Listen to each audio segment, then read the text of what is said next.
মহান আল্লাহ রাব্বুল আলামিন এই গুনাহগারদের প্রার্থনা কবুল করুন। হে রব্বুল আলামিন এই জাতিকে জাগ্রত করুন। বিশ্বাস করুন এখানেও রয়ের এজেন্ট আছে, এখানেও আছে। এমন কোন জায়গা নাই যে রয়ের জাল ফেলানো নাই। আমার জানা মতে যতটুকু জেনেছি উপজেলা লেভেল পর্যন্ত তাদের ডেস্ক আছে।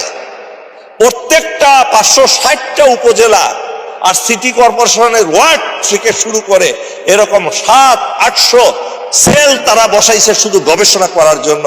তাদের কাজই হলো কিভাবে আমাদের মধ্যে ঝগড়া লাগানো যায়, কিভাবে আমাদেরকে বিভক্ত করা যায়, কিভাবে আর্মিকে দুর্বল করা যায়, আর্মির ভিতরে কিভাবে তারা প্রবেশ করতে পারে, এই দেশের ইসলামপন্থী দলগুলোকে কিভাবে বিভক্ত রাখা যায়, কাকে কখন মারা যাবে, কাকে কখন আপনার গুম করতে হবে, কাকে কোন ট্যাগ লাগাতে হবে।